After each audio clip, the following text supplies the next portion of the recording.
Exodus 31 to 33, God said he was the one who gifted people with the talent to make all the items for the tabernacle. He has gifted us as well for the purpose of using those gifts to bring glory to his name.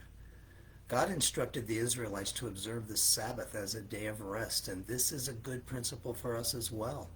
We may worship God on any day, and in fact should worship him in our fellowship with him every day. But the principle for resting is a good one. Ultimately, we rest in Jesus Christ, and he is our Sabbath. We can rest in Christ 24 hours a day, 7 days a week. God gave the 2 stone tablets to Moses here. The people got impatient waiting for Moses to return. They were weary of a God without a face and convinced Aaron to fashion a golden calf. They were unhappy with how God was being God and created their own image of God. We see people doing this in our society today, fashioning their own God, a God that approves of their sinful, selfish ways, a God who does not hold them accountable for how they live, a God who doesn't care if they do things their own way. This God doesn't really exist. This God is an expression of the world, the devil, and the flesh.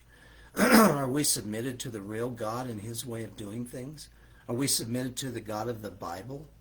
This leader gave in to the whims of the people rather than remaining obedient to God. Some think sexual frenzy accompanied their celebration, which may have been influenced by their experience in Egypt. God was ready to destroy them, but Moses, a type of Christ, interceded on their behalf, and God relented. When Moses arrived and saw this for himself, he threw the tablets down, breaking them. The law had been broken. The sons of Levi gathered together with Moses, and about 3,000 men fell that day. Those who persisted, possibly. God told Moses he would not go with them, the obstinate people, as they continued to the promised land for fear he might destroy them. Moses, who had spent intimate time with the Lord, said he wasn't going anywhere without him. This is a wonderful picture of what is really important. It's not about where we are going, what we are accomplishing, or what our agenda is. It's about the relationship and fellowship with God, with Christ. Regardless of what's on the schedule for us today, the best thing about it is that we are going to be in intimate fellowship with Christ as we go. Matthew 22, 1 through 22, Jesus told the parable of the wedding feast. The king represents God, who invites all to the feast, but they are not interested. They have more important things to do. Is this you? The king's servants went out and invited both evil and good, even the Gentiles, and the wedding hall was filled. One showed up without wedding clothes on. It's interesting that the man, when confronted, was speechless. We can't attend the wedding feast without being clothed in Christ. If we are not clothed in Christ, there will be absolutely nothing to say. He was assigned by the king to outer darkness, where there is weeping and gnashing of teeth, eternal torment without God.